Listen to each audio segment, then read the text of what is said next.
नया चैप्टर शुरू करेंगे, हेडिंग डालेंगे भैया chemical bonding.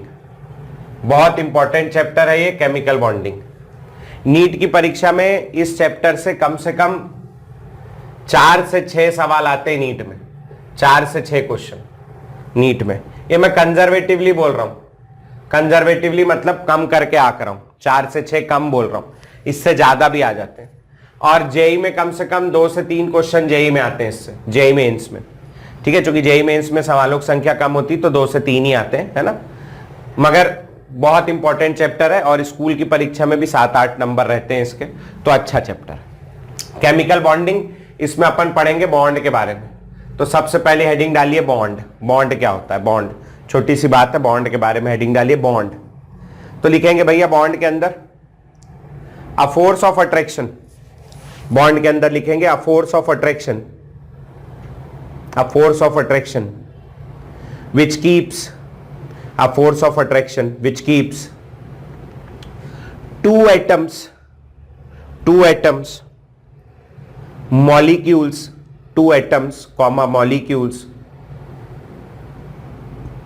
ions, two atoms comma molecules, ions or other species, a force of attraction which keeps two molecules comma ions, atoms or other species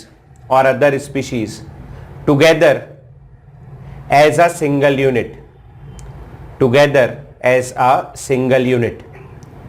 ठीक, तो कोई भी फोर्स ऑफ अट्रैक्शन हो जो 2 एटम्स, मॉलिक्यूल्स, आयंस, स्पीशीज को एक साथ बांध के रखे उसको अपन बोलते हैं बॉन्ड। एक साथ बांध के रखने वाली चीज कहलाती बॉन्ड, ठीक है।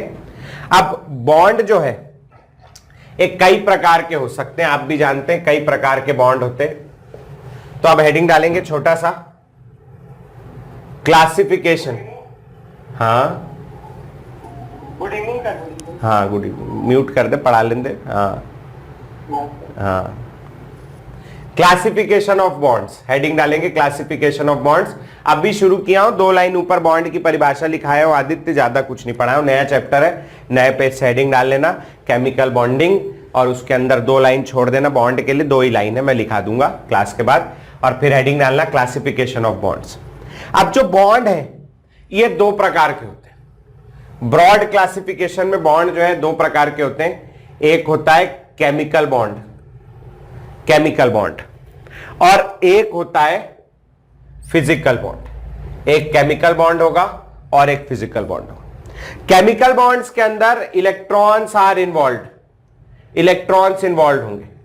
इलेक्ट्रॉन्स इन्वॉल्व होंगे मतलब या तो इलेक्ट्रॉन का लॉस होगा या इलेक्ट्रॉन का गेन होगा, इलेक्ट्रॉन का ट्रांसफर होगा, इलेक्ट्रॉन की शेयरिंग होगी, कुछ ना कुछ होगा, ठीक। तो केमिकल बॉन्ड जो है ये फर्दर 4 प्रकार के होते हैं, 4 प्रकार के, ठीक है। सबसे पहला केमिकल बॉन्ड होता है covalent bond. Covalent bond, covalent bond सुना होगा, कैसे बनता है भैया? ये बनता है sharing of electrons. Covalent bond बनता है शेयरिंग ऑफ इलेक्ट्रॉन्स। दूसरा बॉन्ड आपने सुना ही होगा आयनिक बॉन्ड। ये बॉन्ड आपने बहुत सुने, covalent bond, ionic bond. Ionic bond बनता है transfer of electrons, transfer of electrons, ठीक। ट्रांसफर ऑफ इलेक्ट्रॉन मतलब एक जना इलेक्ट्रॉन लूज करेगा, दूसरा कोई जना इलेक्ट्रॉन गेन करेगा। तो कोवैलेंट बॉन्ड हो गया, आयनिक बॉन्ड हो गया। तीसरा बॉन्ड होता है कोऑर्डिनेट बॉन्ड। कोऑर्डिनेट बॉन्ड, इसी कोऑर्डिनेट बॉन्ड का एक और नाम है, इसको बोलते हैं डेटिव बॉन्ड। कोऑर्डिनेट बॉन्ड का एक और नाम है, इसको क्या बोलते हैं? Dative bond. अब ये जो कोऑर्डिनेट बॉन्ड है ये एक स्पेशल टाइप का कोवैलेंट बॉन्ड है। देखो कोवैलेंट बॉन्ड में नॉर्मली शेयरिंग होती है। ए एटम के पास 1 इलेक्ट्रॉन होता है, बी एटम के पास 1 इलेक्ट्रॉन होता है, दोनों के पास 1-1 इलेक्ट्रॉन होता है और दोनों आपस में इलेक्ट्रॉन की शेयरिंग कर लेते हैं, इसको बोलते हैं कोवैलेंट बॉन्ड। लेकिन कोऑर्डिनेट बॉन्ड में एक कोई एटम होता है ए जिसके पास दोनों इलेक्ट्रॉन होते हैं, दोनों इलेक्ट्रॉन, और वो दोनों इलेक्ट्रॉन किसको डोनेट कर देता है? बी को डोनेट कर देता है। तो यहां पर भी शेयरिंग हो रही है, यहां पर भी शेयरिंग ऑफ इलेक्ट्रॉन। कैसे आप समझो, इमेजिन करो एनसीईआरटी की 2 किताबें आती ना, एनसीईआरटी पार्ट 1 पार्ट 2 किसी भी सब्जेक्ट में, बायो को छोड़ के, बायो में एक ही आती है ना, बाकी फिजिक्स केमिस्ट्री मैथ्स में 2-2 पार्ट आते हैं मेरे ख्याल से, तो 2-2 पार्ट आते हैं। अब इमेजिन करो मेरे पास एक पार्ट है, एक पार्ट तुम्हारे पास है, पेपर है कल अपने को पढ़ना है, तो एक पार्ट तुम लेके आए, एक पार्ट मैं लेके आया, दोनों शेयर करके पढ़ रहे हैं, इक्वल शेयरिंग है, that type of bond is called covalent bond, एक दूसरे को छोड़ के नहीं जा सकते। आयनिक बॉन्ड, मैं हूं कक्षा 12वीं में, तुम हो कक्षा 11वीं में, मेरे पास 11वीं की एनसीईआरटी पढ़ी जो किसी काम की नहीं है, मैंने तुमको दे दी, तो ट्रांसफर हो गया बुक का। तो यहां पर एक ने इलेक्ट्रॉन लूज कर दिया, दूसरे ने इलेक्ट्रॉन गेन कर लिया, दोनों के बीच बॉन्ड बन गया, एक दूसरे को भूल नहीं सकते। मेरे को याद है मैंने इसको बुक दी है, बाद में वापस लेनी है, तुमको याद है इससे बुक ली है, इसको बाद में वापस करनी है ना, ये ध्यान है। लेकिन कोऑर्डिनेट बॉन्ड एक अलग टाइप का कोवेलेंट बॉन्ड है, मैं भी 11वीं में हूं, तुम भी 11वीं में हो, तुम्हारे पास दोनों वॉल्यूम है, पार्ट 1 भी है, पार्ट 2 भी है एनसीईआरटी का। मैं बहुत गरीब आदमी हूं, बहुत गरीब आदमी हूं, मैं गरीब हूं, आया ना आजकल खूब चल रहा है, मैं बहुत गरीब हूं, तो मेरे पास एक भी पार्ट नहीं है, तुम्हारे पास दोनों पार्ट है, लेकिन तुम मेरे दोस्त हो, तो तुमने क्या देखा कि ये तो फेल हो जाएगा, पढ़ेगा नहीं, तो तुम दोनों पार्ट लेके आ गए, और मैं और तुम दोनों उसको शेयर कर रहे हैं। तो ये दोनों इलेक्ट्रॉन इसके हैं, लेकिन हो दोनों के बीच शेयर रहे हैं, इसके भी काउंट होंगे और इसके भी यही 2 काउंट होंगे, ठीक है। तो ऐसे टाइप के बॉन्ड को कोऑर्डिनेट बॉन्ड बोलते हैं। इसके बारे में और डिटेल में कक्षा 12वीं में पूरा चैप्टर है, एक तो लंबा चौड़ा, यहां के लिए इतना काफी है। चौथा बॉन्ड होता है मेटेलिक बॉन्ड, ठीक। मेटेलिक बॉन्ड चौथा प्रकार है, मेटेलिक बॉन्ड, जो अपन ने पहले देखा था, मेटेलिक क्रिस्टल में पाया जाएगा, इसको आगे पढ़ेंगे बाद में। फिजिकल बॉन्ड 2 प्रकार के, एक कहलाता है हाइड्रोजन बॉन्ड, एक कहलाता है हाइड्रोजन बॉन्ड, बहुत इंपॉर्टेंट है, हद से ज्यादा, ये मतलब आगे आएगा, भयंकर इंपॉर्टेंट है, बहुत करामाती बॉन्ड है, एक से एक कारनामे करेगा। और अगला और आखिरी बॉन्ड है वैंडरवॉल बॉन्ड, जो आपने पढ़ा था वैंडरवॉल रेडियस निकालते समय, वैंडरवॉल बॉन्ड जिनके बीच में कोई बॉन्ड नहीं होता, जैसे 2 आर्गन के एटम है, आर्गन के एटम है, इनके बीच ये नॉन बॉन्डेड है, एक दूसरे से कोई बॉन्ड नहीं है, तो इनके बीच कोई बॉन्ड नहीं है, तो उस बॉन्ड को बोलते हैं वैंडरवॉल बॉन्ड। अब ये जो वैंडरवॉल बॉन्ड है, आगे एक एक करके पढ़ेंगे अपन, बहुत लंबा चैप्टर है, सब पढ़ते पढ़ते अपने बहुत सारी क्लासेस लग जाएंगी। तो ये जो वैंडरवॉल बॉन्ड है, जो मतलब वैंडरवॉल बॉन्ड कब होता है, जब कोई बॉन्ड नहीं होता, कोई बॉन्ड नहीं, वैंडरवॉल एकदम गोबर बॉन्ड है। ये 3 प्रकार का होता है, वारे साइंटिस्ट लोग, जहां कोई बॉन्ड नहीं है वो 3 प्रकार का है। पहले का नाम है कीजम, कीजम टाइप ऑफ वैंडरवॉल बॉन्ड।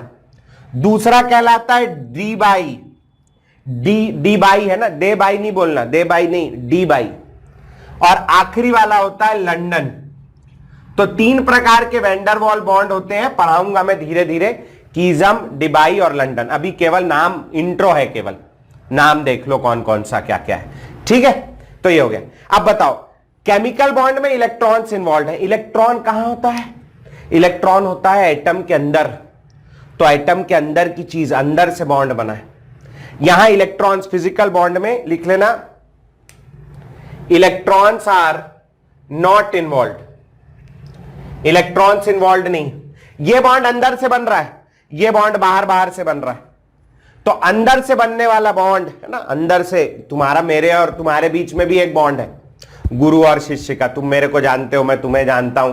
रास्ते में मैं कहीं रोड पे गिरा हुआ दिखूंगा तो तुम आके हंसोगे मेरे ऊपर, कैसे गिर गया कर, मतलब सॉरी, आके उठाओगे, है ना, कोशिश करोगे उठाने की। लेकिन वो बॉन्ड है, उतना स्ट्रांग नहीं। लेकिन तुम्हारे पिताजी के साथ, माताजी के साथ, बहनों के साथ, भाइयों के साथ, चाचा के साथ खून का रिश्ता है। तो वो बॉन्ड क्या है, ज्यादा स्ट्रांग है, मेरे और तुम्हारे बीच के बॉन्ड से ज्यादा स्ट्रांग है, क्योंकि वो अंदर से बना है। वैसे ही केमिकल बॉन्ड, इलेक्ट्रॉन्स इन्वॉल्व है, एटम के अंदर से बन रहा है, इसीलिए केमिकल बॉन्ड मोर स्ट्रांग होता है as compare to physical bond. Chemical bond strong होता है as compare to physical bond. अब केमिकल बॉन्ड के अंदर भी देखें, covalent bond, ionic bond, coordinate bond, metallic bond. तो इसमें सबसे ज्यादा स्ट्रांग बॉन्ड सोचो कौन सा होगा? Ionic bond. आयनिक बॉन्ड ज्यादातर बच्चे सोचते हैं आयनिक, एक भाई ने मैसेज करके बताया, एक ने बोल के बताया, और बहुत सारों ने मन में रख लिया कि आयनिक बोले नहीं बोले। ज्यादातर लोग सोचते हैं आयनिक, आयनिक बॉन्ड बनता है लेन देन से, और लेन देन कभी भी अच्छा नहीं होता। शादी ब्याह में होता है ना, दहेज देना, दहेज लेना, लेन देन की कोई भी मन से नहीं करता। लेकिन जहां कहीं शेयरिंग होती है, वो शेयरिंग वाली चीज जो है वो अलग होती है। शेयरिंग अच्छी चीज होती है, और शेयरिंग अच्छी चीज होने की वजह से शेयरिंग होती कोवेलेंट में। सबसे स्ट्रॉन्ग बॉन्ड होता है कोवेलेंट, दूसरे नंबर का स्ट्रॉन्ग बॉन्ड होता है आयनिक, तीसरे नंबर का स्ट्रॉन्ग बॉन्ड होता है कोऑर्डिनेट, चौथे नंबर का स्ट्रॉन्ग बॉन्ड होता है मेटेलिक, मेटेलिक के बाद आते हैं फिजिकल, फिजिकल में हाइड्रोजन बॉन्ड स्ट्रॉन्ग होता है, और सबसे 2 कौड़ी का बॉन्ड होता है वेंडरवॉल, बिल्कुल जिसमें कोई बॉन्ड नहीं होता। और इसके अंदर भी देखोगे तो वेंडरवॉल में सबसे ज्यादा स्ट्रॉन्ग होता है कीजम, जहां कोई नहीं है वहां पर कीजम, और फिर उसके बाद डिबाई, और एकदम ही 2 कौड़ी से भी गया गुजरा बॉन्ड कौन सा होता है, लंदन बॉन्ड। ये लास्ट में दिखाऊंगा मैं, सबसे लास्ट में, लास्ट लेक्चर में आएगा। तो फिलहाल इतना नोट करो, जब ये हो जाए तो बताना। फिर आज अपन लोग देखेंगे कि क्यों बॉन्डिंग हो रही है, और फिर लुईस स्ट्रक्चर बनाना सीखेंगे, जो सबसे ज्यादा इंपॉर्टेंट पार्ट है। इतना नोट करो, फिर बताना। जो लोग स्क्रीनशॉट लेने वाले हैं ना बेटा, जितना स्क्रीनशॉट ले रहे हो सबका पाप लगेगा, मैं बता रहा हूं। नोट करना है, कॉपी चाहिए मेरे को। जिस दिन भी ऑफलाइन क्लास खुलेगी वापस दुनिया में, पहले मैं कॉपी चेक करूंगा, कॉपी चेक करूंगा, उसके बाद टेम्परेचर चेक करूंगा, उसके बाद हाथ सैनिटाइज कराऊंगा, मास्क पहनाऊंगा, ग्लव्स पहनाऊंगा, फेस शील्ड पहनाऊंगा, फिर क्लास में। इतना चीज तैयार रखना। हाँ नहीं हो, तू तो कॉपी में लिखी है, बहुत बढ़िया हूं मैं, बाकी लोग को बोल रहा हूं मैं। स्क्रीनशॉट लेने वाली भी जनता है ना बहुत सारी, बहुत पाप लगेगा भी, स्क्रीनशॉट नहीं लेना। किसी का बचा हो तो बता देना, मैं रुक जाऊंगा। रुक ही गया भैया, मैं नीचे का लिख लूं, है ना। आगे लिखेंगे, आगे हेडिंग डालेंगे।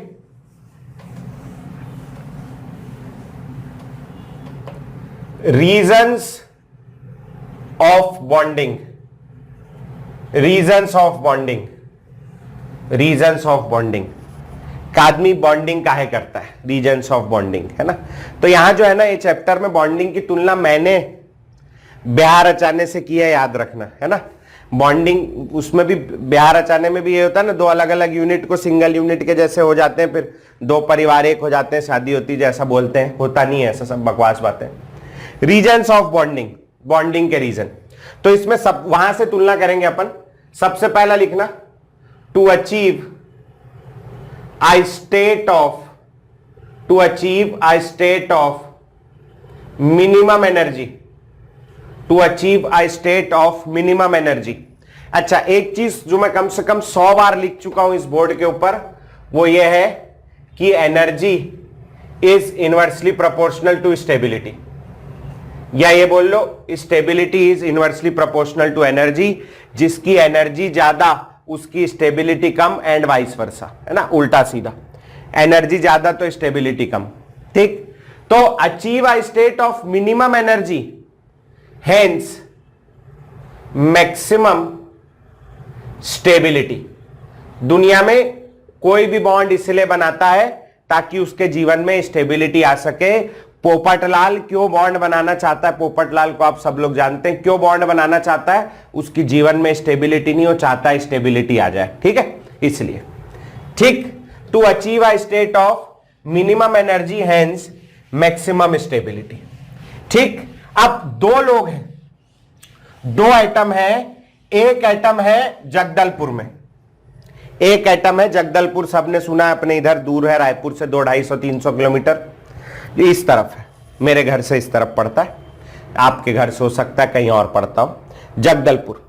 और एक एटम है अंबिकापुर में, अंबिकापुर भी रायपुर से 300-400 किलोमीटर दूर है, मैं एग्जैक्ट दूरी नहीं जानता, मगर हाँ, ये दोनों एटम एक दूसरे से उल्टी दिशाओं में है, दूर दूर, दोनों के बीच 500-600 किलोमीटर का गैप है, दोनों एक दूसरे से दूर है ना। अब ये दोनों एटम 10वीं क्लास पास करते हैं अपने अपने शहरों में। जगदलपुर में भी कोई बहुत अच्छी पढ़ाई नहीं है, अंबिकापुर में भी कोई बहुत अच्छी पढ़ाई नहीं है। वो दोनों ये सोचते हैं कि अब अपन ये छोड़ेंगे और चले आएंगे रायपुर, रायपुर में करेंगे पढ़ाई। तो वो दोनों अपना अपना एटम जो है बोरिया बिस्तर बांधते हैं और रायपुर में आ जाते हैं एटम पढ़ाई करने के लिए, 11वीं की पढ़ाई करने के लिए। अब ये 11वीं की पढ़ाई करने के लिए यहां आए और उन्होंने किसी फला फला स्कूल में एडमिशन ले लिया, बहुत सारे डीपीएस केपीएस ये पीएस वो पीएस तू पीएस मैं पीएस, बहुत सारे पीएस है, किसी पीएस में एडमिशन ले लिया और एडमिशन ले लिया केमिस्ट्री पढ़ने के लिए अपने यहाँ। और अपने यहाँ जब नॉर्मल क्लास चलती थी तब वो बैठ गया, एक जन आगे बैठ गया लड़का लड़की और लड़का पीछे बैठ गया पूरी क्लास में। अब ये दोनों एक दूसरे को धीरे धीरे नजर पड़ती ना, कौन आ रहा है कौन जा रहा है क्लास में है, तो धीरे धीरे ये उम्र वैसी है, अट्रैक्शन होने लगता है, दोनों के बीच अट्रैक्शन होने लगा, दोनों के बीच धीरे धीरे अट्रैक्शन होने लगा। पहले दूर दूर बैठे थे, अब पास पास आने लगे। तो जैसे जैसे पास आ रहे हैं इनके बीच का अट्रैक्शन क्या हो रहा है भैया, बढ़ रहा है, अट्रैक्शन बढ़ रहा है। ठीक, अट्रैक्शन बढ़ने लगा है ना, एक ही बेंच में बैठने लगे, बहुत अट्रैक्शन हो गया। अब ये इनका ध्यान पढ़ाई लिखाई में तो है नहीं, तो ये तो अट्रैक्टेड है एक दूसरे से, है ना। ऐसे केस में इनका सिलेक्शन भी नहीं हुआ किसी कॉम्पिटिटिव एग्जाम में, होगा भी नहीं, है ना। आप भी अगर कभी ऐसा करें तो ना होगा, कुछ नहीं होता। खैर, कॉम्पिटिटिव एग्जाम में कहीं सिलेक्शन नहीं हुआ। अब ये जो है बेचारे क्या करें, तो इन्होंने प्राइवेट कॉलेज में एक ऐसे बीएससी करने लगे, सड़ा सा कोर्स एकदम, बीएससी करने लगे प्राइवेट कॉलेज से। अब वहां पर भी कुछ खास नहीं हुआ, करते रहे, अट्रैक्टेड थे ही। धीरे धीरे घर वालों ने देखा कि ये दोनों तो अपने आप में ही बर्बाद हो गए, इनको और बर्बाद कर देते, दोनों का बॉन्ड बनवा दिया, शादी करा दी। अब शादी के दिन ये लोग, भाई अब तो अट्रैक्शन है ना, क्लोजेस्ट है शादी के दिन। अब शादी होने के बाद आदमी की जिंदगी में सबसे ज्यादा खुशी का दिन उसकी शादी का दिन ही होता है, वो आखिरी दिन होता है, और जिस दिन वो खुश होता है उसके बाद वो दुखी होता है। मैं आपके सामने जीवंत उदाहरण हूं, मेरा पहले मैं हमेशा ऐसे पढ़ाता था, आजकल मैं ऐसे पढ़ाता हूं, मेरा मुंह कभी अच्छा ही नहीं होता, क्योंकि शादी हो गई है ना। तो वो दिन आदमी की जिंदगी का सबसे लास्ट खुशी वाला दिन होता है। उसके बाद फिर शुरू होता है रिपल्सन, भयंकर लड़ाई झगड़ा, लात घूसा झाड़ू चप्पल, जो मिले बीवी मारती, बेलन, पति बेचारा मार खाता है ना। तो चल रहा है वो कार्यक्रम, तो वो स्टेट होता है उसका, फिर रिपल्शन होने लगता है शादी के बाद, है ना। तो अब ऐसी वाली ये पिक्चर को अपने को एटम के उसमें ढालना है। जब ये दो एटम, एक जगदलपुर में था एक अंबिकापुर में था, दोनों के बीच क्या था, अट्रैक्शन था, रिपल्शन था, कुछ भी नहीं था। तब उस समय इनके बीच में कुछ भी नहीं था, क्योंकि एक दूसरे को जानते नहीं थे, ना अट्रैक्शन था ना रिपल्शन था, नो अट्रैक्शन नो रिपल्शन। ये लोग जैसे जैसे एक दूसरे के पास आने लगे तो क्या बढ़ने लगा, अट्रैक्शन। और जब अट्रैक्शन बढ़ता है, भाईचारा बढ़ता है, बहनचारा बढ़ता है दुनिया में, तो ऐसे केस में खुशहाली आती है, स्टेबिलिटी बढ़ती है ना। अट्रैक्शन से स्टेबिलिटी बढ़ती है, अट्रैक्शन बढ़ रहा था, स्टेबिलिटी बढ़ रही थी। बॉन्डेड स्टेट में जब इनका ब्याह हो गया, बॉन्डेड स्टेट में इनका अट्रैक्शन जो था वो कैसा था, मैक्सिमम। और अट्रैक्शन मैक्सिमम होने के कारण इनकी स्टेबिलिटी क्या थी, मैक्सिमम, स्टेबिलिटी मैक्सिमम थी। उसके बाद अगर ये एक दूसरे के फिर पास आएंगे, एक दूसरे को, है ना, फिर एक दूसरे की लाइफ में इंटरफेयर करने लगते, तू खाना क्यों खा रहा है, तू चाय क्यों पी रहा है, तू ये क्यों कर रहा है, वो क्यों कर रहा है, तो वैसे वाले स्टेट में जब और ब्याह हो जाता और पास आ जाते हैं, तो उस समय होने लगता है रिपल्शन। और जब रिपल्शन बढ़ता है तो फिर स्टेबिलिटी, रिपल्शन मारपीट से स्टेबिलिटी क्या होती, कम होती है। स्टेबिलिटी कम होगी तो ऐसे केस में उनकी एनर्जी क्या होगी बेटा, बढ़ जाएगी। ठीक, एक थोड़ी बहुत बातें समझ में आई अपने को। इसी चीज को अपन ग्राफ के जरिए समझने की कोशिश करेंगे। इस तरफ ग्राफ में है पोटेंशियल एनर्जी, या कह लो एनर्जी है, ठीक। और इस तरफ के ग्राफ में है इंटर न्यूक्लियर डिस्टेंस आर। ये दो एटम जब इंटर न्यूक्लियर डिस्टेंस यानी दूर है, एक दूसरे से दूर है, इधर दूर है और इधर इंटर न्यूक्लियर डिस्टेंस कम हो रहा है, इधर यहां पास आ जाएंगे। जब ये एक दूसरे से बहुत दूर दूर है, तो ना अट्रैक्शन है ना रिपल्शन है, इनका कोई एक एनर्जी स्टेट है, कुछ एनर्जी होगी जो भी होगी। जैसे जैसे मैं उल्टा बढ़ूंगा पीछे की ओर बढ़ रहा हूं, तो मैं डिस्टेंस क्या कर रहा हूं, कम कर रहा हूं। जब डिस्टेंस कम होगा, एक दूसरे के पास आने लगेंगे, अट्रैक्शन बढ़ने लगेगा, अट्रैक्शन बढ़ेगा, स्टेबिलिटी बढ़ेगी, एनर्जी कम होने लगेगी। जैसे जैसे एक दूसरे के पास आएंगे तो एनर्जी इनकी कम होने लगेगी, धीरे धीरे धीरे कम होने लगी एनर्जी। ठीक है, एनर्जी इनकी कम होने लगी, कम होने लगी। ठीक, एनर्जी कम होने लगी। यहां पर इतना पास आ गए कि दोनों के बीच में यहां पर बन गया बॉन्ड, बॉन्ड बन गया। अब इस बॉन्ड बनने के बाद ओवरलैपिंग हो गई ऐसे।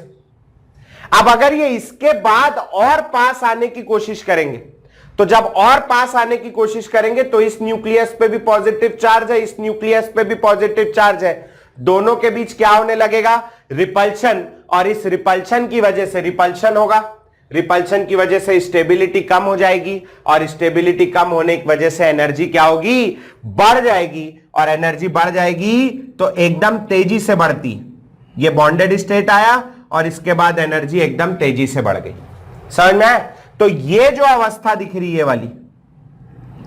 ये वाली अवस्था, यहां पर इनकी एनर्जी मिनिमम है, तो this is called state of minimum energy. Minimum energy, या आप कह सकते हो maximum stability. This is state of minimum energy या मैक्सिमम स्टेबिलिटी। ये इनका बॉन्डेड स्टेट है। इससे ज्यादा पास आने की अगर कोशिश करेंगे तो दोनों न्यूक्लियस के बीच क्या होने लगेगा, रिपल्शन, और रिपल्शन की वजह से फिर आपको पता ही एनर्जी बढ़ जाएगी। तो ये वाला जो पार्ट दिख रहा है, ये वाले पार्ट में क्या देखने को मिल रहा है अपने को, अट्रैक्शन। अट्रैक्शन बढ़ने की वजह से स्टेबिलिटी बढ़ रही है, और स्टेबिलिटी बढ़ने की वजह से एनर्जी क्या हो रही, कम हो रही। ठीक, ये भी मिटा देना, इसकी भी जरूरत, या बना लेना ये नॉन बॉन्डेड स्टेट में एक दूसरे से दूर, और यहां पर बना लेना एक दूसरे से बॉन्डेड स्टेट में।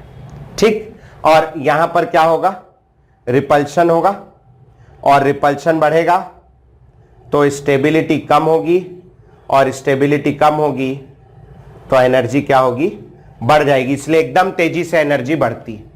ठीक है भैया, समझ में आ गया? तो ये वाला स्टेट है, इस टाइप का डायग्राम है, एनसीईआरटी डायग्राम है। मेरा थोड़ा ज्यादा कर्व हो गया, मगर ठीक है, एनसीईआरटी में भी कुछ इसी टाइप का है। समझ आ गया होगा क्यों कम हो रही है एनर्जी, और यहां के बाद एकदम से क्यों बढ़ रही, क्योंकि न्यूक्लियस के बीच रिपल्शन होने लगेगा। ठीक है, ग्राफ है एनसीईआरटी में, बना लो ऐसे ही, और फिर इसके बाद आगे बढ़ेंगे, आगे का पढ़ते हैं। तो बॉन्डेड स्टेट से अगर ये लोग और पास जाने की कोशिश करेंगे तो ऐसे केस में दो न्यूक्लियस के बीच रिपल्शन होने लगेगा, उसकी वजह से स्टेबिलिटी कम हो जाएगी और एनर्जी एकदम से बढ़ जाएगी। यहां मेंशन कर लेना, ये वाला बॉन्डेड स्टेट है, बॉन्डेड है एक दूसरे से, ये वाला। अगला रीजन लिखेंगे, तो पहला रीजन था, एक रीजन और है छोटा सा, वो सबसे मेन है। और हो गया, चलो आगे हेडिंग डालेंगे। Rule number 2, octet rule. Octet rule ये सबने सुना होगा, ऑक्टेट रूल। ऑक्टेट रूल क्या कहता है? ऑक्टेट रूल, हर एटम क्या ट्राई करता है, उसके आउटर मोस्ट शेल में कितने इलेक्ट्रॉन हो जाए भैया, 8 इलेक्ट्रॉन हो जाए। ये उस ऑक्टेट रूल है, बहुत सिंपल। तो लिखेंगे ऑक्टेट रूल में, every element tries to complete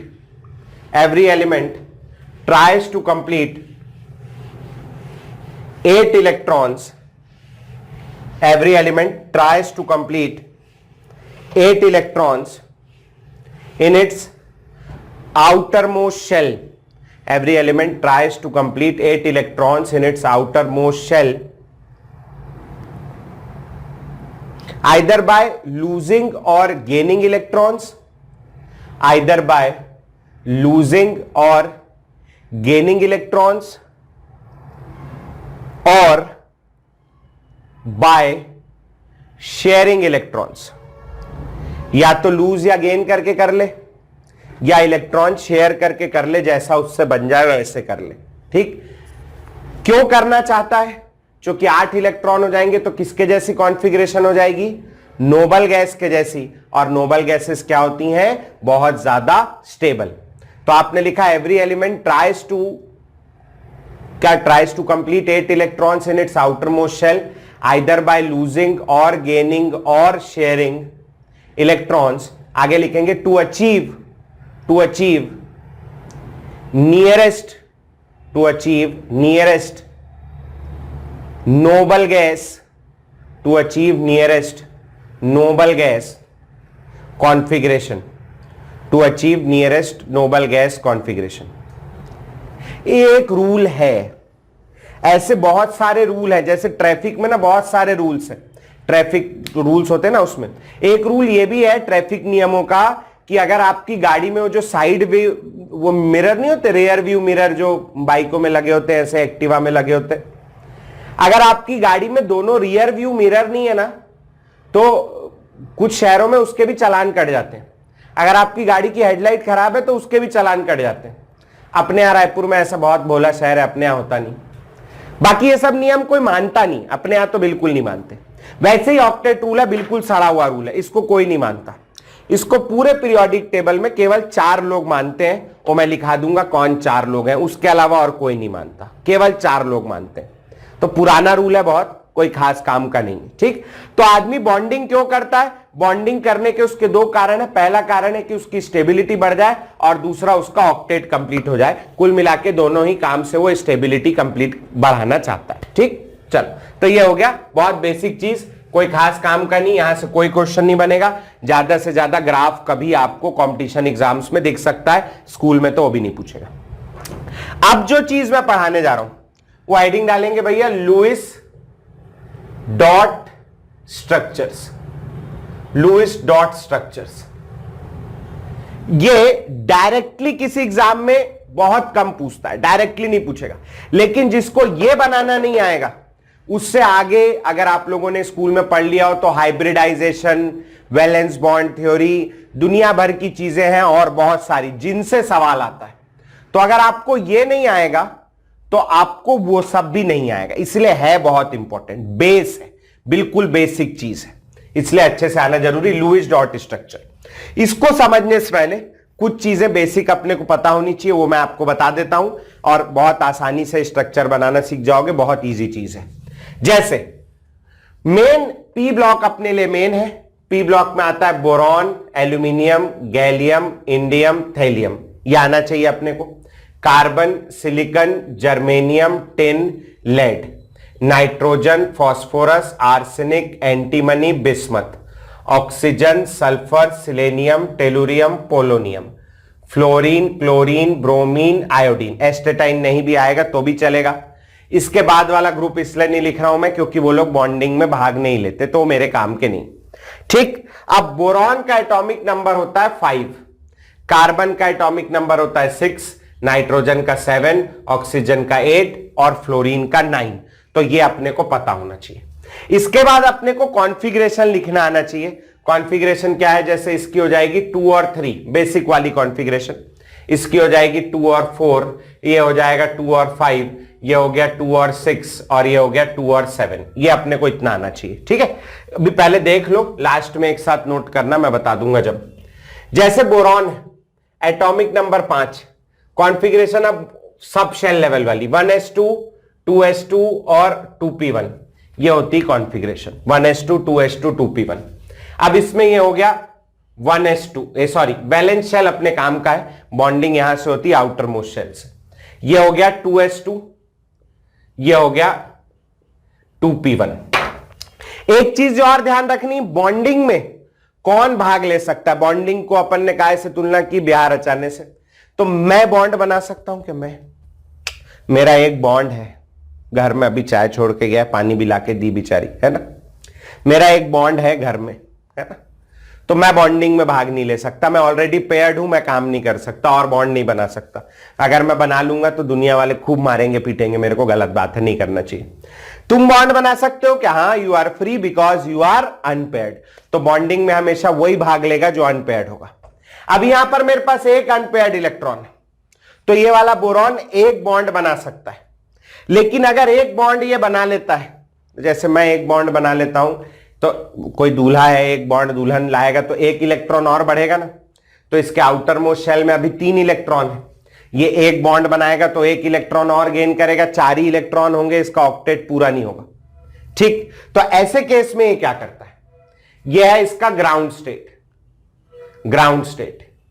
ये अपने ये वाले इलेक्ट्रॉन को उठा करके यहां भेज देता है आगे और बनाता है एक्साइटेड स्टेट। क्या बनाता है? Excited state. अब इस एक्साइटेड स्टेट में क्या कहानी है?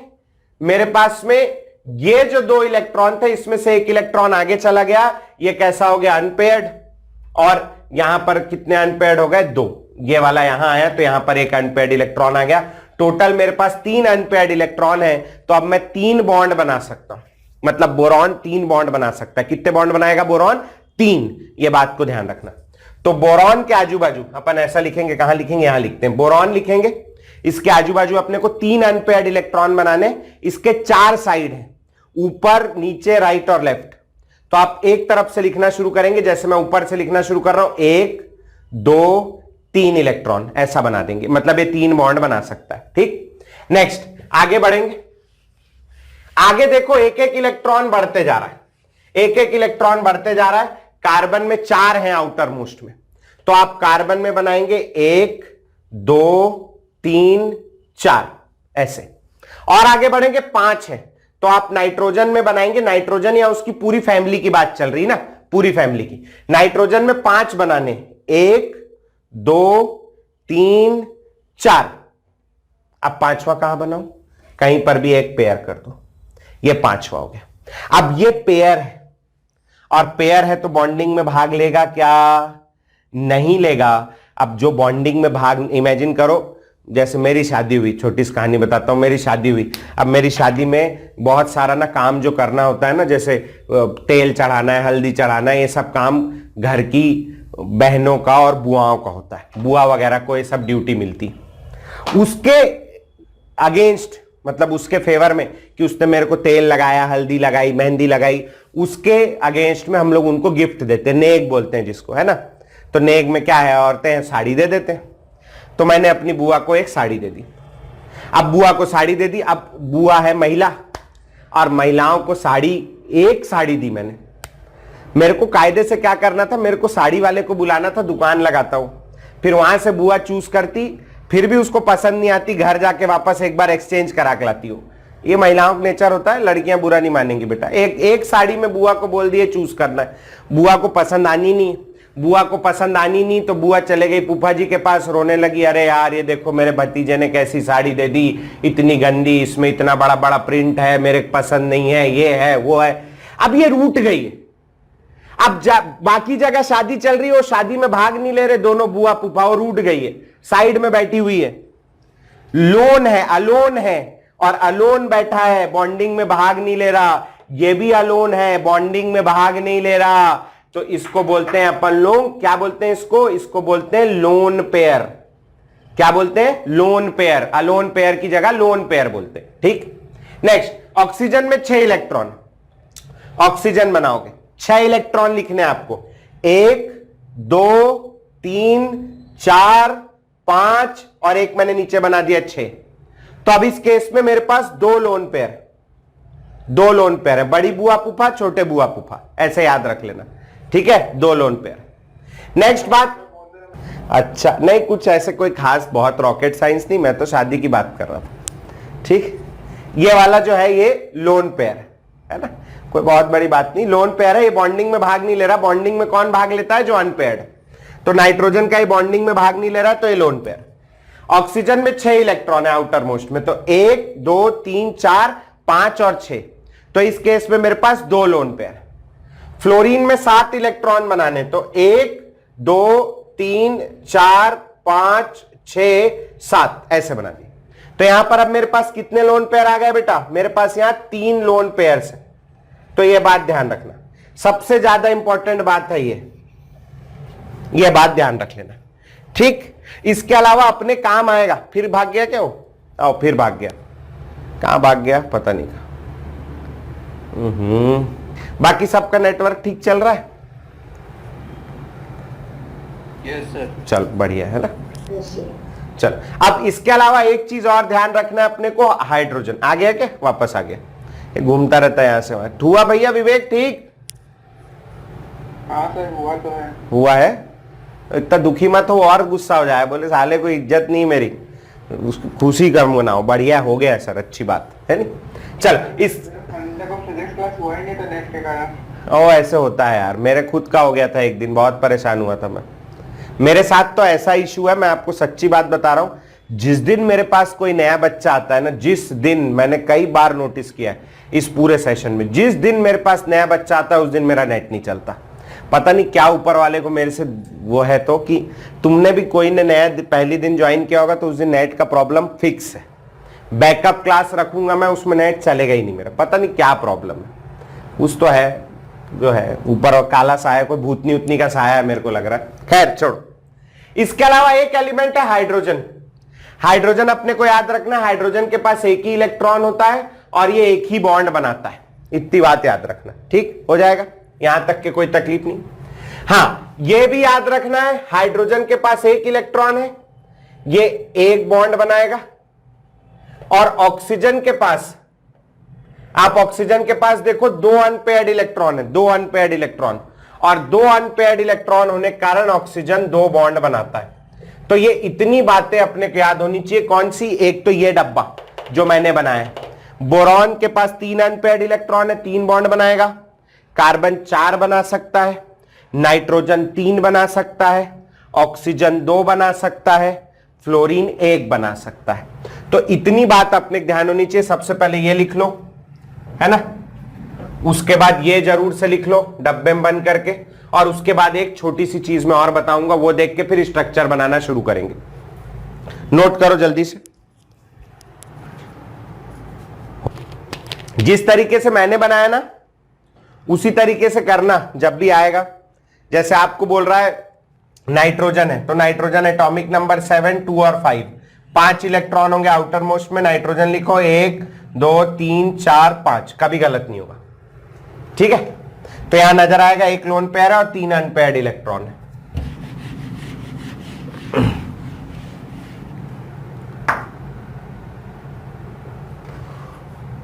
हो गया, लिख लिया हो गया अब तक।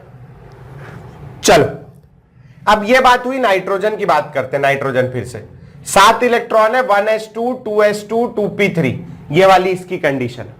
अगर मैं इसका वैलेंस शेल देखता हूं, देखना गौर से देखना वैलेंस शेल, तो ये हो गया इसका 2s2 और ये हो गया 2p3। ये 1 ये 2 3 4 5, ये 5 इलेक्ट्रॉन हो गए, 2s2 2p3। अब 2d तो होता नहीं है, 2d तो एग्जिस्ट ही नहीं करता दुनिया में, मतलब यहां आगे कुछ भी नहीं है मेरे पास। अभी जैसे बोरॉन था, तो बोरॉन के केस में 5 था, 1s2 2s2 2p1, ये कॉन्फ़िगरेशन थी, 2 और ये 1। ये वाला ऑर्बिटल वेकेंट था, ये 2 ऑर्बिटल वेकेंट थे, तो मैं क्या कर रहा था, यहां से एक इलेक्ट्रॉन उठा करके यहां एक्साइट कर दे रहा था। लेकिन नाइट्रोजन के केस में मेरे पास वेकेंट ऑर्बिटल क्या है भैया? एब्सेंट है ही नहीं, वेकेंट ऑर्बिटल खाली कुछ है ही नहीं, डी तो होता ही नहीं, और ये भी भरा हुआ है। अगर मैं इसको यहां से एक्साइट कर भी देता हूं तो भी सेम कंडीशन रहेगी, एक जन पेयर हो जाएगा, ये अनपेयर्ड होगा, ये पेयर हो जाएगा, एक ही मतलब है, कुछ खास फर्क पड़ना नहीं। तो यहां पर एक्साइटेशन नॉट पॉसिबल, यहां एक्साइटेशन नहीं हो सकता।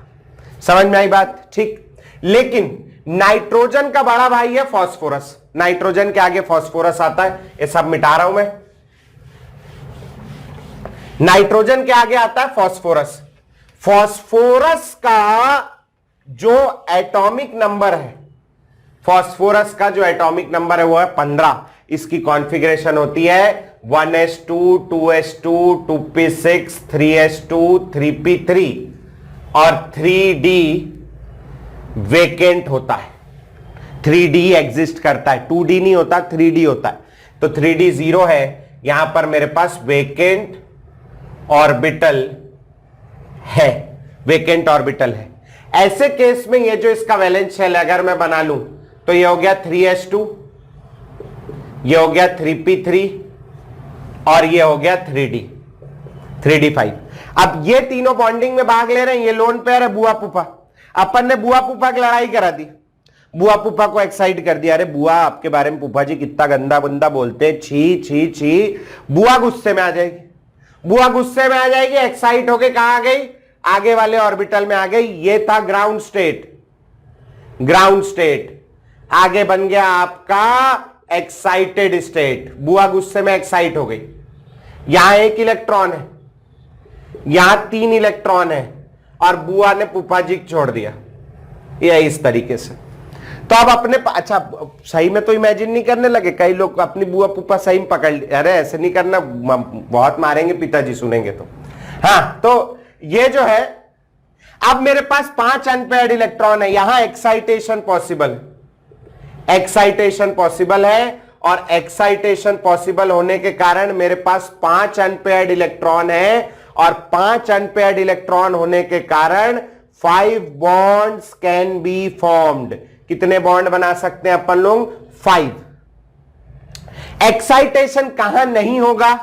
एक्साइटेशन नहीं होगा सेकेंड पीरियड वालों में।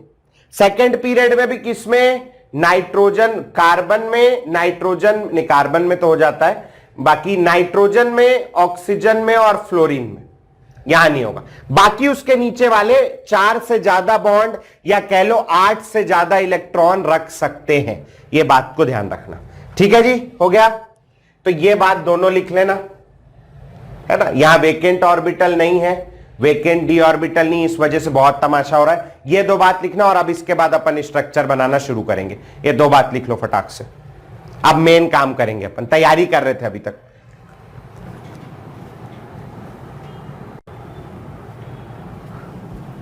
मैं रिकॉर्डिंग, है ना।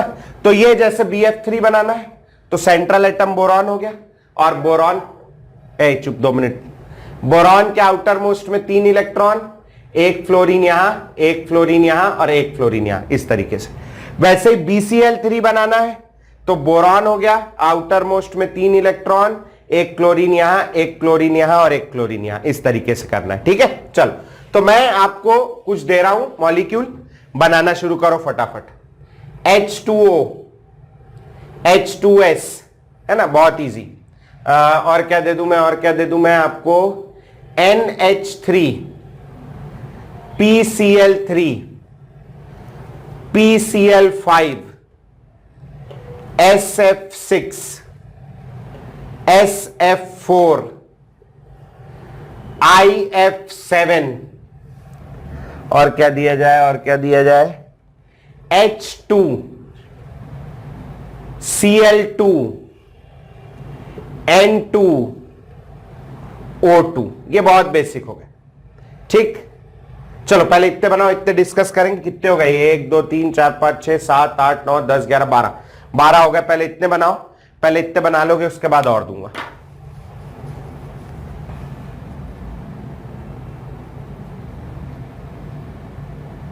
H2O, सेंट्रल एटम होगा ऑक्सीजन, 6 इलेक्ट्रॉन होते हैं, 1 2 3 4 5 6, 2 हाथ बचे, एक में हाइड्रोजन इधर जोड़ दिया, एक में हाइड्रोजन इधर जोड़ दिया। ये बड़ा आसान है, मेरे ख्याल से बन गया होगा H2। ठीक, नेक्स्ट H2S, ऑक्सीजन के नीचे आता है सल्फर, सेम स्ट्रक्चर होगा इसका भी। सल्फर में 1 2 3 4 5 6, नहीं समझ में आया? सल्फर एटॉमिक नंबर 16, 2 8 और 6, आउटर मोस्ट में 6 इलेक्ट्रॉन बनाने इस तरीके से। हाइड्रोजन एक यहां जोड़ दिया, एक हाइड्रोजन यहां जोड़ दिया, ऑक्टेट पूरा हो गया। ठीक, आगे बढ़ते हैं। NH3, central atom nitrogen, nitrogen atomic number 7, 2 और 5, 5 इलेक्ट्रॉन है, 1 2 3 4 5, 3 अनपेयर्ड इलेक्ट्रॉन है, 3 बॉन्ड बना सकता है। 3 हाइड्रोजन जोड़ने, हाइड्रोजन सिंगल बॉन्ड बनाता है, एक हाइड्रोजन यहां, एक हाइड्रोजन यहां, एक हाइड्रोजन यहां, ये बन गया NH3। अगला PCl3, central atom phosphorus, atomic number 15, 2 8 और 5 कॉन्फ़िगरेशन। फास्फोरस के आउटर मोस्ट में 1 2 3 4 5 इलेक्ट्रॉन। ठीक है, अब 3 Cl जोड़ने हैं उसमें, एक Cl यहां, एक Cl यहां, और एक और Cl यहां, तो ये बन गया आपका PCl3। ठीक, अगला PCl5। अब PCl5 1 2 3 4 5। अब आप बोलोगे यहां तो 3 ही अनपेयर्ड इलेक्ट्रॉन है, तो सर मैं कैसे करूं? नहीं जोड़ूं क्या Cl को? नहीं, जोड़ना पड़ेगा। यहां पर वेकेंट ऑर्बिटल है, एक्साइटेशन हो गया होगा, और नहीं भी आपको समझ में आ रहा है तो आप ये मान के चलो 5 Cl जोड़ना है। तो 5 Cl, एक Cl को 1 इलेक्ट्रॉन लगता है जुड़ने के लिए, एक Cl यहां हो गया, दूसरा Cl यहां हो गया, तीसरा Cl यहां हो गया, चौथा Cl यहां हो गया, पांचवा Cl यहां हो गया, ऐसा जोड़ो। अब आप बोलोगे सर इसके फास्फोरस के तो 10 इलेक्ट्रॉन हो गए सर, 1 2 3 4 5 6 7 8 9 और 10। सर फास्फोरस के तो 10 इलेक्ट्रॉन हो गए, ऑक्टेट रूल तो टूट गया, तो टूटने दो, टूटने दो ऑक्टेट रूल। कोई मानता ही नहीं है उसको यार, 4 लोग मानते हैं, टूट गया कोई बात नहीं। ठीक, कौन 4 लोग मानते हैं? उन चारों में नहीं टूटना चाहिए, कार्बन, नाइट्रोजन, ऑक्सीजन और फ्लोरीन, ये लोग स्ट्रिक्टली फॉलो करते हैं। ये भी लिख लेना कहीं, स्ट्रिक्टली फॉलो ऑक्टेट रूल। इनमें ऑक्टेट रूल नहीं टूटना चाहिए, नहीं घोर पाप लगता है, घोर, ये नहीं टूटना चाहिए। ठीक, ये हो गया PCl5। अगला SF6 sulphur, atomic number 16, configuration 2 8 और 6, आउटर मोस्ट में 6 इलेक्ट्रॉन, सल्फर 1 2 3 4 5 6। अब 6 फ्लोरीन जोड़ना है इससे, फ्लोरीन सिंगल, हेलोजन सारे सिंगल बॉन्ड बनाते हैं। एक फ्लोरीन यहां जोड़ दिया, एक फ्लोरीन यहां जोड़ दिया, ये तीसरा, ये चौथा, ये पांचवा और ये छठा, 6 फ्लोरीन हो गए। नेक्स्ट SF4, फिर से सल्फर, 1 2 3 4 5 6।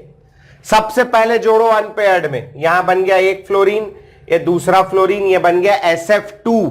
अभी मेरे को 2 फ्लोरीन और जोड़ने हैं, तो एक कोई लोन पेयर खोल लो और उसमें जोड़ दो। ऐसा नहीं जोड़ना कि एक यहां जोड़ दिए, एक यहां, एक लोन पेयर खोला, उसका 1 इलेक्ट्रॉन यूज किया, फिर दूसरा खोला, उसका 1 इलेक्ट्रॉन यूज किया, ऐसे नहीं। जैसे बिस्किट खाई, आधा पैकेट छोड़ दिया, वो बिस्किट खराब हो जाती, वैसे ही एक लोन पेयर खोला तो पूरा यूज करिए, है ना। ये नहीं कि एक करके आधा छोड़ दे, वो गलत है, पाप है, गलत बात नहीं करेंगे। ठीक, आगे बढ़ेंगे, आगे बढ़ेंगे। अगला कौन है भाई? IF7 आयोडीन सेंट्रल अकेला है, 1 2 3 4 5 6 7 इलेक्ट्रॉन होते हैं, ये लोग अपना ऑक्टेट एक्सपांड कर सकते हैं।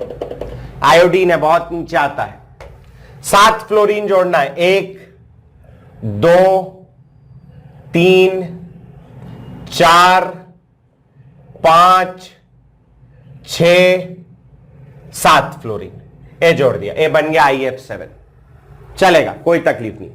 नेक्स्ट H2, अब बहुत इजी आ गया। H2, एक हाइड्रोजन, एक अनपेयर्ड इलेक्ट्रॉन, एक हाइड्रोजन, एक और अनपेयर्ड इलेक्ट्रॉन, दोनों जोड़ दो, H2 बन गया। इसका भी डुप्लेट कंप्लीट हो गया, इसका भी डुप्लेट कंप्लीट हो गया, 2 इलेक्ट्रॉन काउंट कर लेंगे। नेक्स्ट Cl2, एक Cl, 1 2 3 4 5 6 7 इलेक्ट्रॉन होते हैं Cl में, आउटर मोस्ट में, और एक और Cl, 1 2 3 4 5 6 7 इलेक्ट्रॉन होते हैं आउटर मोस्ट में, दोनों को जोड़ दो। इसके भी 8 हो गए, इसके भी 8 हो गए, बचपन से देखते आ रहे हो, Cl2 बन गया, बहुत easy. Next N2, nitrogen, outer most में 5 इलेक्ट्रॉन, 1 2 3 4 5 ऐसे बनाते हैं, लेकिन मैं इसको अभी अपनी सहूलियत के अनुसार चेंज भी कर सकता हूं, ऐसे बना दिया। ठीक, और एक और N, ये ऐसा बना दिया। ठीक, यहां बन जाएगा ट्रिपल बॉन्ड। ये वाले नाइट्रोजन के काउंट करोगे, 1 2 3 4 5 6 7 8।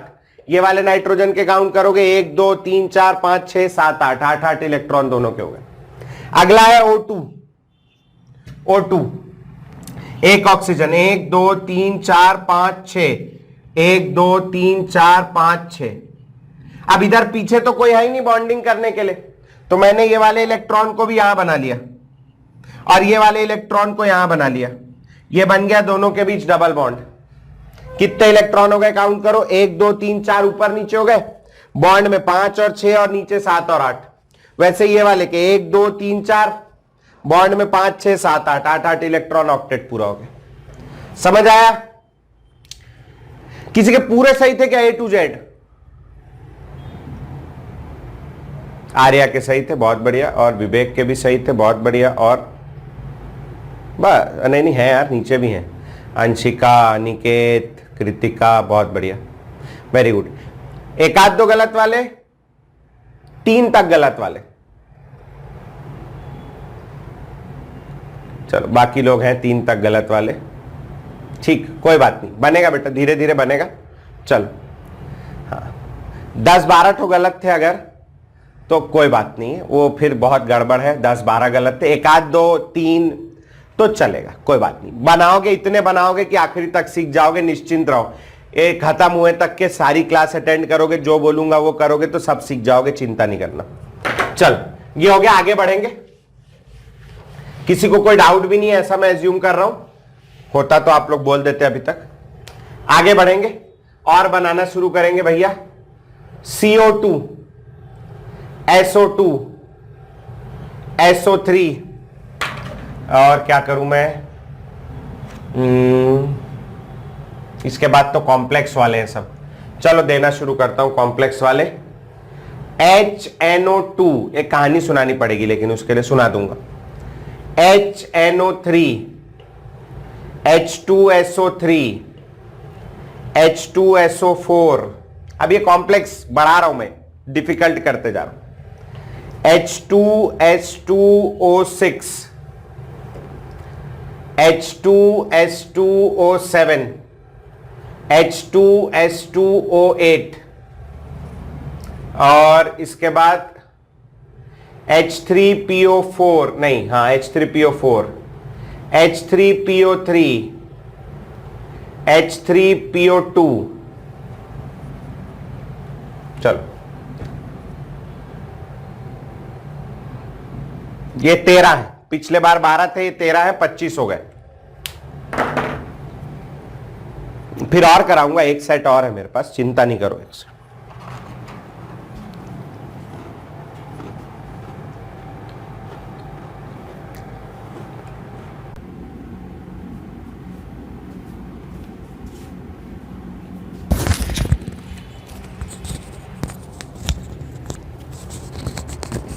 चलो आ जाओ, देखते हैं फटाफट।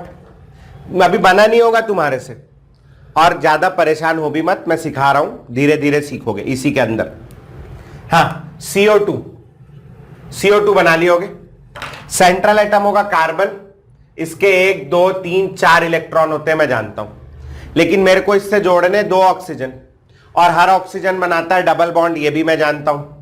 तो मैं ये वाले इलेक्ट्रॉन को यहां ले आ रहा हूं और ये ऊपर वाले इलेक्ट्रॉन को यहां ले आ रहा हूं, एक साथ कर दिया मैंने। ठीक, एक ऑक्सीजन यहां लगाया, 1 2 3 4 5 6, ये हो गया डबल बॉन्ड हो। एक ऑक्सीजन यहां लगाया, 1 2 3 4 5 6, ये हो गया डबल बॉन्ड हो, ये बन गया CO2। C डबल बॉन्ड हो एक तरफ, C डबल बॉन्ड हो दूसरी तरफ, ये बना CO2। बहुत आसान है, बना लियोगे सब। नेक्स्ट SO2, सेंट्रल एटम होगा सल्फर, सल्फर का atomic number 16, configuration 286, outer most में 6 इलेक्ट्रॉन, 1 2 3 4 5 6, कुछ ऐसा बनाया हो। लेकिन ऑक्सीजन को तो डबल बॉन्ड लगता है, तो मैं ये वाले इलेक्ट्रॉन को उठा के यहां बना दे रहा हूं, यहां बना दिया, ये बन गया डबल बॉन्ड हो, ये बन गया। अब मेरे को एक ऑक्सीजन और जोड़ना है, लेकिन एक ऑक्सीजन को जोड़ने से पहले एक बार जरा सल्फर का ऑक्टेट चेक कर लेते हैं, ऐसे ही। तो आओ सल्फर का ऑक्टेट चेक करें। 1 2 3 4, 4 इलेक्ट्रॉन तो यहां हो गए सल्फर के, 5 6 7 8। ओहो, सल्फर का ऑक्टेट तो पूरा हो गया है। तो अब बॉन्ड नहीं बनाएगा क्या? बनाना पड़ेगा उसको। तो ऑक्सीजन कैसे जोड़ूं? तो ऑक्सीजन कैसे जोड़ेंगे? 2 तरीके ऑक्सीजन जोड़ने के। ऑक्सीजन के आउटर मोस्ट में 6 इलेक्ट्रॉन होते हैं, ये देखो 4 और ये 4 8 हो गए, 6 थे इसके पास। ऑक्सीजन का एटॉमिक नंबर होता है 8, कॉन्फ़िगरेशन होती है 2 और 6, आउटर मोस्ट में 6 इलेक्ट्रॉन होते हैं। तो मैं 6 बना रहा हूं, 1 2 3 4 5 6। ऑक्सीजन को कितने इलेक्ट्रॉन्स की आवश्यकता है अपना ऑक्टेट पूरा करने के लिए बेटा? 2। और सल्फर क्या बोल रहा है? मैं एक्स्ट्रा नहीं लूंगा, एक्स्ट्रा लेना नहीं चाहता, ऑक्टेट उसका पूरा हो गया। तो ऐसे केस में एक काम सल्फर ये कर सकता है कि अपना ये जो लोन पेयर है इसको डोनेट कर दे। इस बॉन्ड को बोलते हैं अपन लोग कोऑर्डिनेट बॉन्ड। अब ये कोऑर्डिनेट बॉन्ड बन गया। अब जब ये कोऑर्डिनेट बॉन्ड बना तो ये 2 इलेक्ट्रॉन जो हैं सल्फर वाले, ये ऊपर भी काउंट होंगे और नीचे भी काउंट होंगे। तो अब सल्फर के कितने इलेक्ट्रॉन हो गए? काउंट करो, उतने ही हैं। 1 2 3 4 5 6 7 8। और ऑक्सीजन के कितने होगा, 1 2 3 4 5 6, और ये 2 भी काउंट होंगे। तो ये 2 इलेक्ट्रॉन यहां भी शेयर हो रहे, यहां भी शेयर हो रहे, लेके ये अकेला आ रहा है। तो एक तरीका ये है, ऐसा बना सकते हो। दूसरा तरीका ये है कि ऑक्टेट रूल को तो सल्फर मानता ही नहीं है, तो क्या टेंशन लेना। तो आप सीधा ऐसा बना सकते हो, 1 2 3 4 5 6, यहां लगा दिया डबल बॉन्ड हो जैसे पहले बनाया, और फिर आप नीचे भी बना दो डबल बॉन्ड हो। तो ज्यादातर केसेस में कोऑर्डिनेट बॉन्ड और डबल बॉन्ड को इंटरचेंजेबली यूज किया जा सकता है। कभी कोऑर्डिनेट लगा दिया, कभी डबल लगा दिया, दोनों गलत नहीं। क्योंकि किसी के पिताजी को नहीं पता कि अंदर क्या है, मेरे छोड़ो किसी को नहीं मालूम। क्यों नहीं मालूम किसी को? क्योंकि ऐसा दिखता होगा कि ऐसा बाहर हाथ वाथ निकला रहता होगा कि एटम में नहीं। एटम में तो बॉन्डिंग होती है ओवरलैपिंग से, ये सल्फर होगा और यहां ऑक्सीजन होगा, ये सल्फर हो गया, यहां ऑक्सीजन, यहां बीच में शेयर्ड इलेक्ट्रॉन। अब वो एक इसका है कि दोनों इसके हैं, किसको पता। वैसे ही एक ऑक्सीजन यहां लगा होगा, तो यहां पर भी शेयर्ड इलेक्ट्रॉन, किसी को नहीं पता। ये जो सब नोटेशन है ये हमारी बनाई हुई है, इमेजिनरी, ताकि हम पढ़ा अच्छे से सकें, आप पढ़ अच्छे से सको। मतलब मेरे जैसे टीचरों की, मेरी नहीं मैंने कुछ नहीं बनाया, ये सब पहले से बना हुआ है, साइंटिस्टों ने बनाया, इसलिए बनाया ताकि पढ़ना लिखना आसान हो जाए। ठीक, ऐसे में तो बहुत कंफ्यूजन क्रिएट हो जाता है। चल, तो क्या ध्यान रखना है, सल्फर और नीचे जो थर्ड पीरियड वाले लोग हैं, इनमें अपन कोऑर्डिनेट बॉन्ड और डबल बॉन्ड को रिप्लेस कर सकते, कोई फर्क नहीं पड़ता। SO3 बनाएंगे, SO3, एक ऑक्सीजन और जोड़ेंगे इसमें जल्दी से। अब मेरे साथ साथ चलेंगे।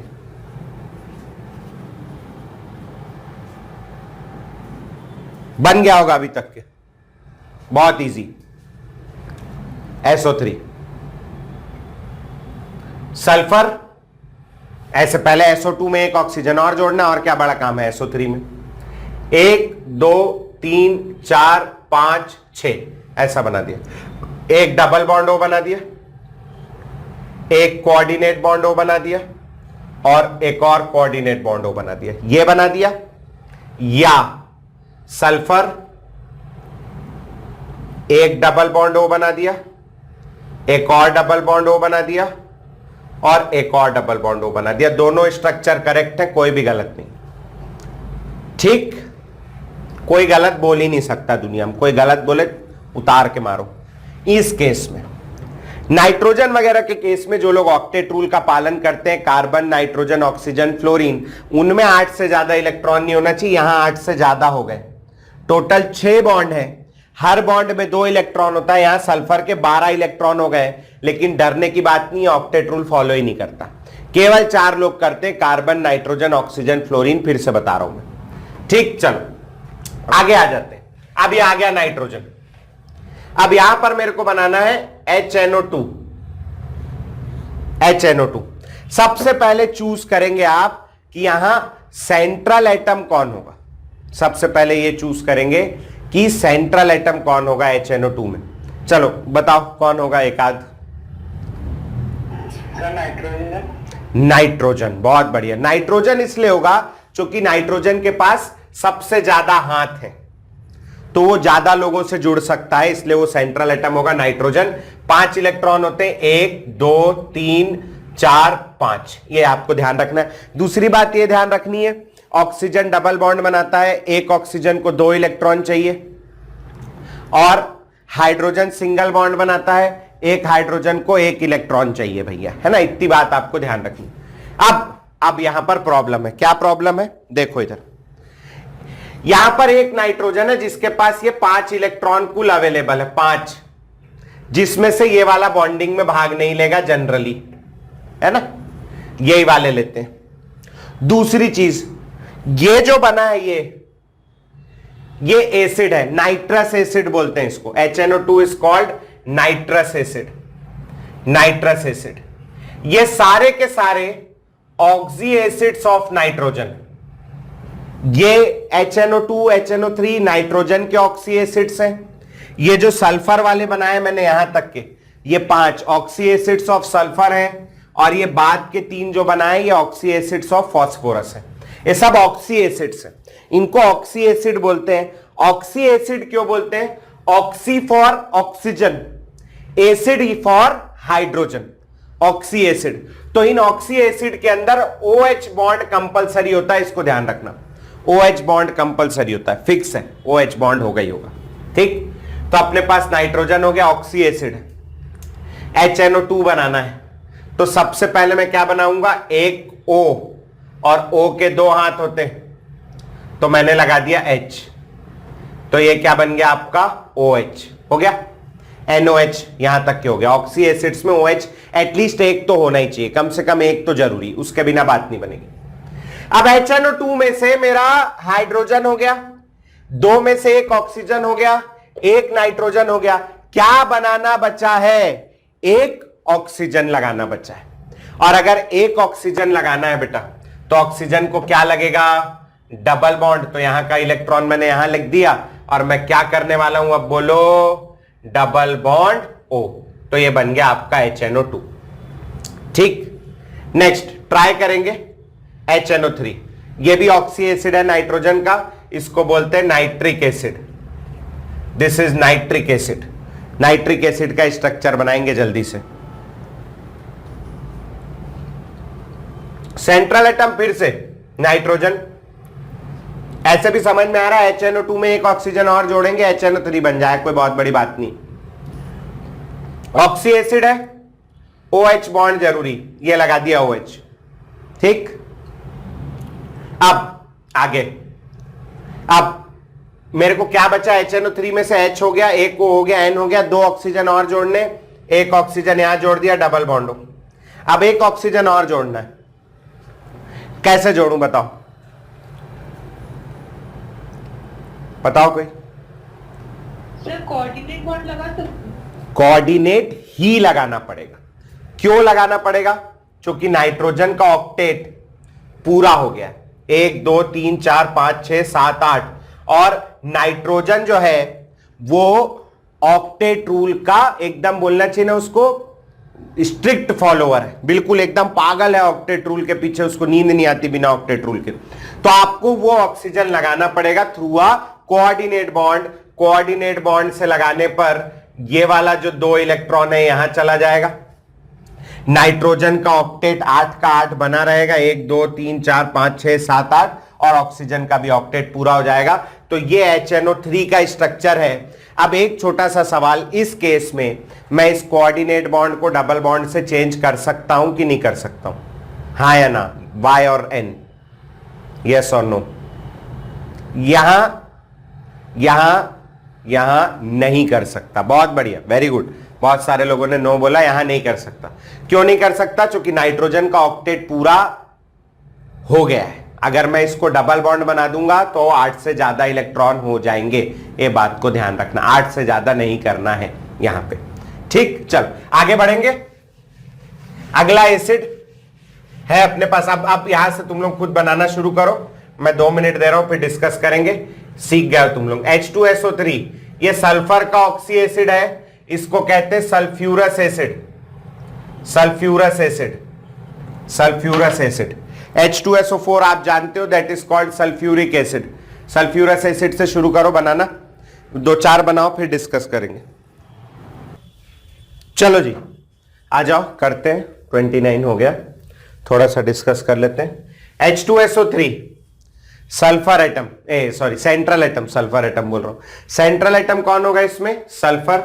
1 2 3 4 5 6। अब यह है ऑक्सी एसिड, तो ऑक्सी एसिड में OH बॉन्ड होना जरूरी है, तो OH बॉन्ड एक मैंने लगा दिया इधर, O और H।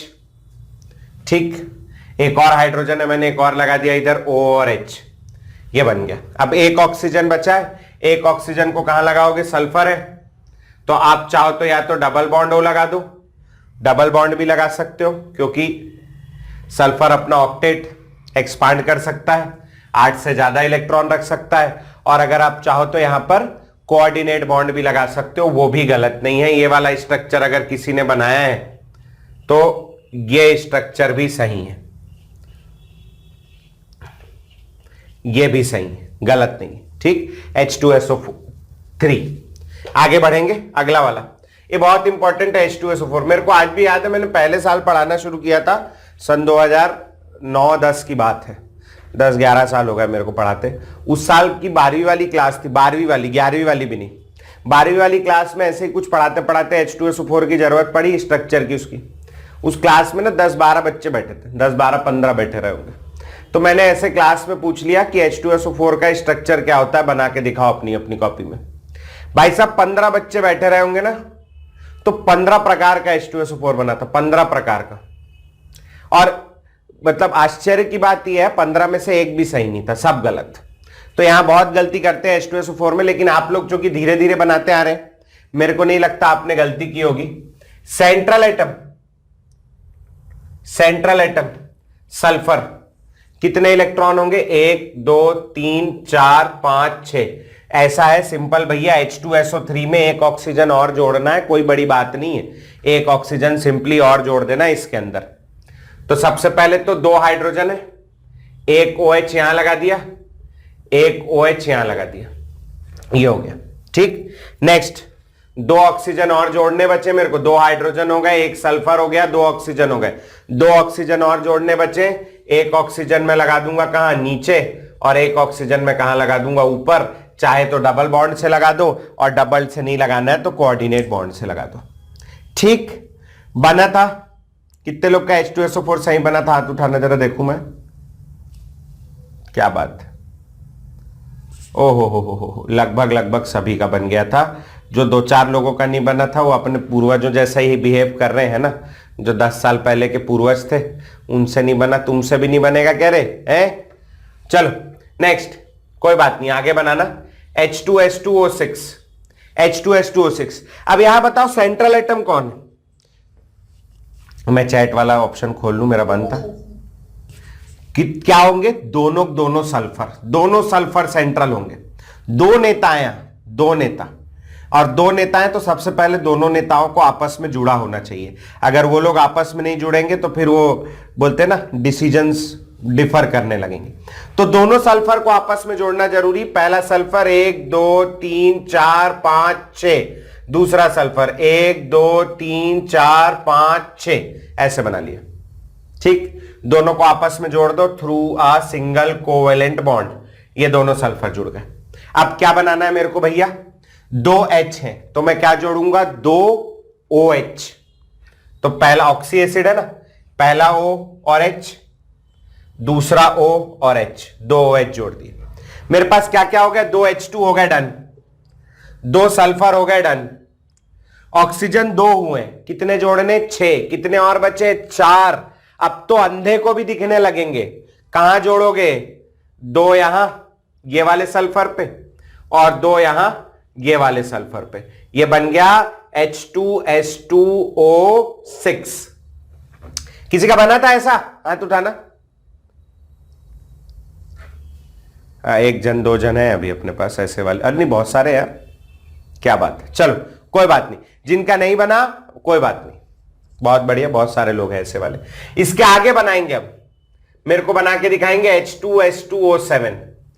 क्या जुगाड़ लगाओगे तुम कि एक ऑक्सीजन को और इसमें, मतलब छत्तीसगढ़ी में बोले तो अमा लें, कैसे अमाए, है ना, एक को या एक को और घुसा लें, कैसे घुसाएं अपन, कहां डालें, समझ में नहीं आ रहा है, लगाओ दिमाग। एक ऑक्सीजन को और लगाना है, कहां लगाया जाए, कहीं तो जगह नहीं है। अगर मैं इस ऑक्सीजन में जोड़ दूं, अच्छा हाँ, ये ऑक्सीजन में सोच रहे होगे कि सर ये ऑक्सीजन के पास तो है, यहां जोड़ दूं मैं, तो ऐसा कुछ नहीं जुड़ेगा, है ना। पहली बात, ऑक्सीजन का ऑक्टेट जो है वो ज्यादा हो जाएगा। अब अगर आप बोलोगे सर कोऑर्डिनेट बॉन्ड से जोड़ दूं, तो कोऑर्डिनेट बॉन्ड से ऐसा कुछ मतलब आज तक नहीं जोड़ते देखा मैंने, है ना, वो नहीं जुड़ता है, तो ये यहां नहीं जुड़ेगा। ठीक, तो यहां तो नहीं जुड़ेगा। तो ऐसे केस में कहां जोड़े? एक तरीका ये है, और वही फेमस तरीका भी, ऑक्सीजन के होते हैं 2 हाथ, तो यहां से इसको बीच में से इसी, उसके बीच में ला दिया तो हाँ बस वही सही है। यहां बीच से तोड़ दो और दोनों के बीच में ऑक्सीजन डाल दो। इसमें एक ऑक्सीजन ही तो जोड़ना, और क्या करना है। तो ये बन गया सल्फर, डबल बॉन्ड हो, डबल बॉन्ड हो, बीच में एक ऑक्सीजन डाल दो, डबल बॉन्ड हो, डबल बॉन्ड हो, इधर OH और इधर OH, ये बन गया भैया, ये बन गया H2S2O7। अब भी या तो नीट के पेपर में आया, पता नहीं कौन सा पेपर देखा था मैंने, नीट का देखा था या अभी जेईई देखा था, अभी तो मैं बहुत पजल चल रहा हूं तो मेरे को भी नहीं पता, लेकिन अभी दोनों में से किसी एक पेपर में 2020 वाले में दोनों में से किसी एक पेपर में पूछा है सल्फर का कौन सा ऐसा ऑक्सी एसिड है, ये ऑक्सी एसिड है सल्फर के, H2SO3, H2SO4, H2S2O6, H2S2O7, कौन सा ऐसा ऑक्सी एसिड है सल्फर का जिसमें सल्फर सल्फर के बीच में सिंगल बॉन्ड नहीं है? तो ये है, इनमें सल्फर सल्फर के बीच सिंगल बॉन्ड नहीं है, सल्फर ऑक्सीजन सल्फर बॉन्ड है। पूछा है, अब भी पूछा है दोनों में से एक पेपर में। ठीक, चलो आगे बढ़ेंगे। अरे मैंने चालू किया नहीं किया रे, हाँ कर दिया था, मैं भूल जाता हूं रिकॉर्डिंग कर रहा हूं नहीं कर रहा हूं करके, मेरे में क्या थोड़ी सी जगह की आज कमी है। हाँ तो अगला H2S2O8, H2S2O8 ये बनाएंगे लास्ट, इसके बाद फास्फोरस के ऑक्सी एसिड में अलग से बढ़ाऊंगा। H2S2O8 जल्दी से, H2S2O8 क्या करें, एक ऑक्सीजन और घुसाना है इसमें, दूसरा ऑक्सीजन भी बीच में डाल दो, S डबल बॉन्ड O, इधर आ गया OH double bond O, S double bond O double bond O, इधर OH जैसे पहले था। अभी एक ऑक्सीजन था H2S2O8 में, एक ऑक्सीजन और बढ़ा, वो ऑक्सीजन को भी बीच में डाल दो, तो यहां हो गया OOS, ये बन गया। अब ये जो बॉन्ड है ना, ये बॉन्ड कहां से आया? ये बॉन्ड आपने ये कंपाउंड देखा होगा, इस कंपाउंड को बोलते हैं हाइड्रोजन परऑक्साइड। हाइड्रोजन परऑक्साइड ये ना, ये भी एक प्रकार का डिसइंफेक्टेंट है, आजकल आपको सैनिटाइजर की बोतलों में मिल जाएगा, बहुत सारे सैनिटाइजर में रहता है, कुछ में रहता है कुछ में नहीं रहता। सैनिटाइजर तो अपनी मर्जी से जिसके मन में जो आ रहा है वो डाल के बना रहा है। एक मैं खरीद के लाया भाई साहब, लीची फ्लेवर का सैनिटाइजर, कल परसों खरीद के लाया। आप लीची जो कभी खाई होगी जिंदगी में, तो लीची की महक फैल है, उसमें इतनी लीची महक रही है, मतलब ओरिजिनल लीची से ज्यादा लीची वाला सैनिटाइजर महक रहा है। मेरा तो एक आध बार मन किया कि पी के देखूं लीची वाला जूस तो नहीं, मगर फिर नहीं पिया, मैं डर के मारे, भैया घूमने लगे सर क्या भरोसा। हाइड्रोजन परऑक्साइड, परऑक्साइड से आया है, और ये वाले बॉन्ड को अपन लोग बोलते हैं परऑक्साइड बॉन्ड। जहां O और O के बीच में सिंगल बॉन्ड होता है, उस बॉन्ड को नाम दिया गया है परऑक्साइड बॉन्ड, ये नाम याद रखना है, परऑक्साइड बॉन्ड। और इस परऑक्साइड बॉन्ड की वजह से, परऑक्साइड बॉन्ड की वजह से ये जो एसिड बना है, इस एसिड का एक नाम है परऑक्साइड बॉन्ड की वजह से, इसको कहते हैं परऑक्सी। परऑक्सी क्यों कहा? क्योंकि परऑक्साइड बॉन्ड है, दो सल्फर लगे इसलिए परऑक्सी डाइसल्फ्यूरिक, परऑक्सी डाइसल्फ्यूरिक, और एसिड है इस वजह से परऑक्सी डाइसल्फ्यूरिक एसिड इसका नाम है, नाम लिख लेना। इसके अलावा ये एक नाम से और फेमस है, इसको कहते हैं मार्शल्स एसिड। क्या कहते हैं? Marshals acid. मार्शल्स एसिड इसलिए कहते हैं क्योंकि किसी जमाने में मार्शल अंकल इसको पी के ऐसा हुआ होगा, मेरे को नहीं पता, कहते हैं ठीक, मेरे को नहीं पता भैया क्यों कहते हैं मार्शल्स एसिड, मेरा अंदाजा मैं बताऊंगा तो आप लोग परेशान हो जाओगे। खैर H2S2O8 के बाद एक आखिरी बना के दिखाएंगे मेरे को, H2SO5, जल्दी से H2SO5, ये सब एसिड हैं, जल्दी। H2SO4 में एक ऑक्सीजन जोड़ना है, तो हो गया। चलो, तो यहां पर बहुत बढ़िया, ये भी बहुत बढ़िया एसिड है, बहुत फेमस एसिड है। सल्फर सेंट्रल एटम होगा, इसके आउटर मोस्ट में 1 2 3 4 5 6 इलेक्ट्रॉन, H लगे 2 H, तो अपन लगाएंगे O और H इधर और O और H इधर, ये लगा दिया पहले मैंने।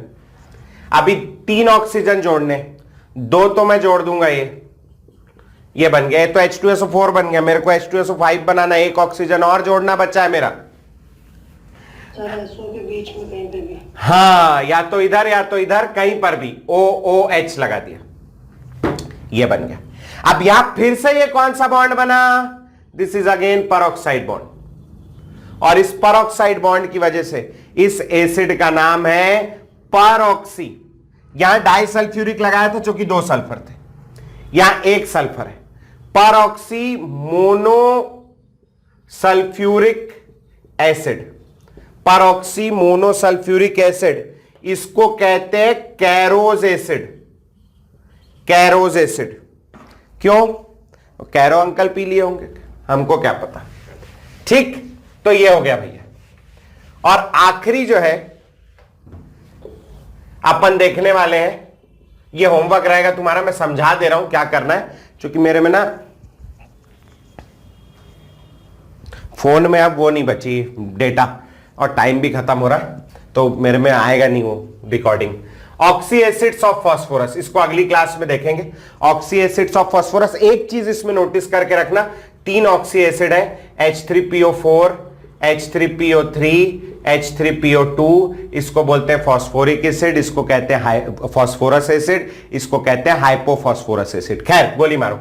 फॉक्सी एसिड्स ऑफ फास्फोरस सबसे ज्यादा कॉम्प्लिकेटेड स्ट्रक्चर है, ये कई बार गलत बना देता है बच्चा, तो ये कभी गलत ना हो, हमेशा सही हो बनाने के लिए सबसे पहले आप P डबल बॉन्ड O बनाएंगे, इसके बिना आप ऑक्सी एसिड ऑफ फास्फोरस नहीं बनाएंगे।